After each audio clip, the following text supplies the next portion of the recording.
Class है BEd second year के लिए और आज का हमारा टॉपिक है शिक्षा की विभिन्न प्रवृत्तियां। शिक्षा की विभिन्न प्रवृत्तियां कल हमने पढ़ा था निर्धारक और आज हम पढ़ रहे हैं प्रवृत्तियां।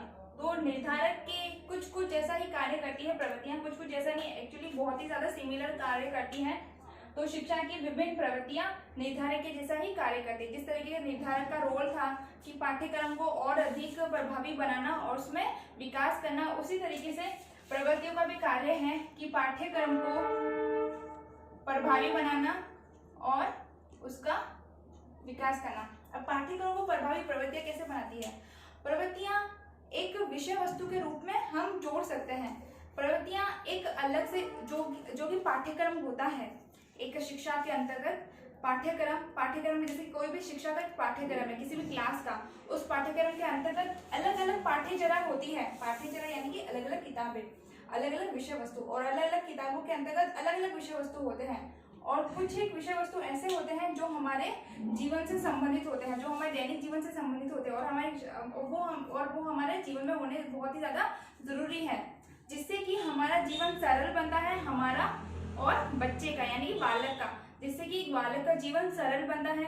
ठीक है, उसमें बुद्धि का विकास होता है, उसमें व्यवहारगत परिवर्तन होता है और वो उसमें जो भी परिवर्तन होते हैं प्रवृत्तियों के माध्यम से वो सारे के सारे अपने भावी जीवन में उपयोग करता है। तो यहाँ पर सीधी सी बात है, आपको ज्यादा डीपली जाना नहीं है। ठीक है, इसमें थोड़ा सा जो ध्यान रखने का काम है वो ये है कि जिस तरीके से निर्धारक काम करते हैं पाठ्यक्रम में, उसी तरह प्रवृत्तियां भी काम करती हैं पाठ्यक्रम में, पाठ्यक्रम को प्रभावी बनाने के लिए और पाठ्यक्रम को सुदृढ़ बनाने के लिए। अब ये जो प्रवृत्तियां होती है ये बालक के बाल मनोविज्ञान पर ज्यादा कार्य करती है, जैसे कि उसकी बुद्धि पर कार्य करती है, वो व्यवहार में कैसा परिवर्तन करता है उस पर कार्य करती है, और एक बालक के लिए कौन कौन सी चीजें, कौन कौन सी शिक्षा, कौन कौन सी विषय वस्तु आवश्यक होती है, जिसकी खुद की रक्षा करना, अपने आसपास सावधानियां बरतना या अपने आसपास व्यवस्था बनाए रखना, ये सारी की सारी चीजें जब बालक को छोटे रूप में प्राथमिक स्तर पर ही दी जाती है तो वो स्वतः ही बड़ा होते होते ये सारी चीजें स्वतः ही सीख लेता है। तो शिक्षा की विभिन्न प्रवृत्तियां जो कि पाठ्यक्रम को प्रभावी, सुदृढ़ और विकासशील बनाने में योगदान देती है, इनको हम छोटे से एग्जाम्पल के माध्यम से समझ सकते हैं। और वो एग्जाम्पल क्या है? इन प्रवृत्तियों की विभिन्न विशेषताएं। अब इनके अंतर्गत विशेषताओं के अंतर्गत पहला पॉइंट है कि मनोवैज्ञानिक प्रवृत्ति द्वारा पाठ्यक्रम निर्धारण करना। मनोवैज्ञानिक प्रवृत्ति द्वारा पाठ्यक्रम निर्धारण करना। मनोवैज्ञानिक प्रवृत्ति द्वारा, अब मनोवैज्ञानिक प्रवृत्ति द्वारा पाठ्यक्रम को कैसे निर्धारित किया जाएगा? मनोवैज्ञानिक प्रवृत्ति द्वारा पाठ्यक्रम की बौद्धिक शक्ति पर इसका असर पड़ता है। पाठ्यक्रम वैज्ञानिक प्रवृत्ति ये एक विषय वस्तु हो सकती है, ये एक विषय वस्तु ही है जिसको जोड़ा गया है मनोवैज्ञानिक के अंतर्गत। अब इस विषय वस्तु के अंतर्गत कौन कौन से तथ्यों को लिया गया है? तो है बालक की मनोस्थिति। बालक की मनोस्थिति कैसी है, बालक की रुचियां, कौन से विषय वस्तु के अंतर्गत बालक की रुचि सबसे ज्यादा है? बालक की योग्यता, वो कितना याद कर सकता है, वो कितना ज्ञान प्राप्त कर सकता है। ठीक है, और है बालक की बुद्धि। बालक की बुद्धि कैसी है? क्या वो जल्दी से शिक्षक द्वारा जो भी चीजें बताता है, क्या वो शिक्षक द्वारा बताई गई चीजों को जल्दी से सीखता है या थोड़ा सा समय लेता है, या फिर वो भूल जाता है, या फिर उसको वापस से पूछने की जरूरत पड़ती है? तो ये सारी की सारी चीजें किसके अंदर जोड़ी गई है? बालक की मनोस्थिति के अंदर जोड़ी गई है, जो कि हमारा पॉइंट है मनोवैज्ञानिक प्रवृत्ति द्वारा पाठ्यक्रम का निर्धारण करना। ठीक है, अब हमारा नेक्स्ट पॉइंट है वैज्ञानिक प्रवृत्ति द्वारा पाठ्यक्रम निर्धारण करना। वैज्ञानिक प्रवृत्ति द्वारा, अब वैज्ञानिक प्रवृत्ति द्वारा बालक के व्यवसाय यानी कि व्यावसायिक, औद्योगिक प्रौद्योगिकी आदि विषय वस्तु को जोड़ा गया है। मनोवैज्ञानिक प्रवृत्ति के अंतर्गत कौन कौन सी विषय वस्तु को जोड़ा गया है? मनोवैज्ञानिक प्रवृत्ति के अंतर्गत व्यवसाय, यानी कि बालक अपना व्यवसाय किस स्तर पर ले जा सकता है, बालक अपना व्यवसाय कैसे प्राप्त करेगा भविष्य में। दूसरा है औद्योगिकी, यानी कि वो अपना खुद का कुछ छोटा मोटा उद्योग धंधा डालना चाहता है तो वो कैसे करेगा।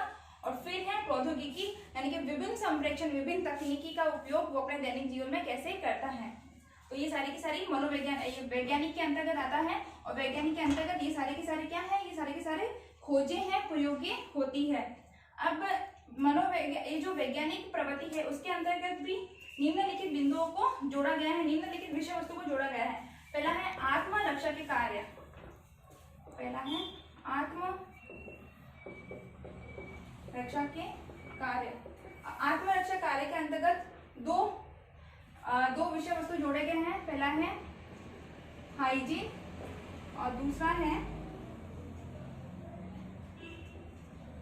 फिजियोलॉजी।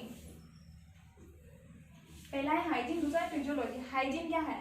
हाइजीन में साफ सफाई के बारे में बताया गया है कि हमें किस तरीके से साफ सफाई में रहना है और साफ सफाई के साथ में हमें कैसे सारी चीजें करनी है। ये बालक को प्राथमिक स्तर पर ही बता दिया जाता है। और फिर जब बच्चा उच्च स्तर पर आता है तो इसकी अलग से विषय वस्तु के साथ में इसको जोड़ा जाता है। दूसरा है फिजियोलॉजी। और फिजियोलॉजी के अंतर्गत बच्चे को फिट रखना, वो खुद की रक्षा कैसे कर सकता है, इसके लिए हम उसके लिए कराटे, ठीक है, कराटे की क्लास जोड़ सकते हैं, बॉक्सिंग वगैरह की क्लासेस जोड़ सकते हैं। इसी साथ साथ में हम इसमें विभिन्न प्रकार के खेलों का विकास कर सकते हैं, जैसे कि कबड्डी वगैरह, जिससे कि उसकी अंदरूनी हड्डियां मजबूत हो सके। ठीक है, पहला था आत्मरक्षा के कार्य।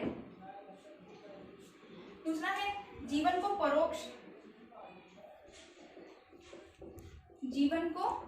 परोक्ष बनाना। अब जीवन को परोक्ष कैसे बना सकेंगे? अब जीवन को परोक्ष बना सकेंगे हमारे आसपास की चीजों को देखकर। हमारे आसपास की चीजें यानी कि जो भी नदी तालाब वगैरह सारी की सारी चीजें हैं, अब ये सारी की सारी चीजें किसमें आएगी? भूगोल में आएगी। ठीक है, सारी की सारी चीजों का ज्ञान करने के लिए हमें भूगोल विषय को पढ़ना पड़ेगा। ठीक है, और हमारे संप्रेक्षण को, हमारे जो हम आसानी से किसी की बात को समझ सके और दूसरों की अपनी बात को आसानी से समझ सके, उसके लिए हमें किसका सहारा लेना पड़ेगा? उसके लिए हमें भाषा का सहारा लेना पड़ेगा। और भाषा का सहारा लेने के बाद में हमें समाज में हमारा व्यक्तित्व का विकास करने के लिए हमें समाज शास्त्र को भी पढ़ना पड़ेगा। तो जो दूसरा पॉइंट है हमारा वैज्ञानिक प्रवृत्ति के अंतर्गत जीवन को परोक्ष बनाना, उसमें कितने विषयों को जोड़ा गया है? 3 विषयों को जोड़ा गया है। पहला है भूगोल, भाषा और समाजशास्त्र। इसके बाद में तीसरा है हमारा संतान रक्षा करना। ठीक है, संतान रक्षा ये वैसे पुरुष और महिलाओं दोनों के लिए होता है, लेकिन ये खास कर किसके लिए लाभदायक है? महिलाओं के लिए लाभदायक है। अब महिलाओं के लिए लाभदायक कैसे है? इसके अंतर्गत गृह शास्त्र जोड़ा गया है, विज्ञान जोड़ा गया है, ठीक है, शरीर शास्त्र जोड़ा गया है। ये सारी की सारी चीजें बालकों के लिए जोड़ी गई है कि एक जो महिला जब वो माँ बनती है तो फिर वो अपने बच्चे का लालन पालन किस तरीके से करेगी। ये सारी की सारी विषय वस्तु है। इसके अंतर्गत बालक का लालन पोषण कैसा होगा, घर को कैसे व्यवस्थित रखना है, ठीक है, उसकी बुद्धि लब्धि को कितना पहचानना है, बच्चा कितना सीख रहा है, उसके शरीर के लिए कौन कौन सी चीजें, कौन कौन सी खाने पीने की चीजें अच्छी रहेगी, वो सारी की सारी इस पॉइंट के अंतर्गत आएगी। और हमारा लास्ट पॉइंट है समाज संबंधी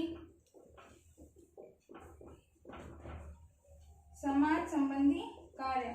समाज संबंधित कार्य के अंतर्गत विभिन्न विषयों को जोड़ा गया है, जिसमें हमारा पहला है इतिहास, सामाजिक अर्थशास्त्र आदि। तो चौथे पॉइंट में हमारा जोड़ा है इतिहास, सामाजिक अर्थशास्त्र आदि, इन विषयों को जोड़ा गया है जो कि समाज संबंधी कार्य के अंतर्गत आती है, जो कि हमारे वैज्ञानिक प्रवृत्ति से संबंधित है। अब हमारा पहला पॉइंट हो गया था मनोवैज्ञानिक प्रवृत्ति, दूसरा हो गया वैज्ञानिक प्रवृत्ति, और हमारा तीसरा है समाजशास्त्र प्रवृत्ति। समाजशास्त्र की प्रवृत्ति, सीधी सी बात है, समाजशास्त्र की प्रवृत्ति समाज से संबंधित ही हो सकती है। मनुष्य समाज के बाहर कुछ भी नहीं है, वो समाज में रहकर ही सारी की सारी चीजें कर सकता है, समाज में रहकर अपने अपने व्यक्तित्व का विकास कर सकता है, अपनी नागरिकता का विकास कर सकता है, और उसके अंतर्गत जितनी भी कमियां हैं, जितनी भी त्रुटियां पाई जाती है, वो सारी की सारी समाज द्वारा दूर हो सकती है, दूसरे व्यक्तियों को द्वारा बताकर। समाज में विभिन्न तरह के क्रियाकलाप होते हैं, गतिविधियां होती है, तो उसमें व्यक्ति अपना योगदान दे सकता है और अपना विकास कर सकता है। तो ठीक है, आज का ये हमारा लेक्चर था कि शिक्षा की विभिन्न प्रवृत्तियां, ठीक है, प्रवृत्ति एक निर्धारक के रूप में ही कार्य करती है, निर्धारक जो कि पाठ्यक्रम को और अधिक प्रभावी और विकासशील बनाता है।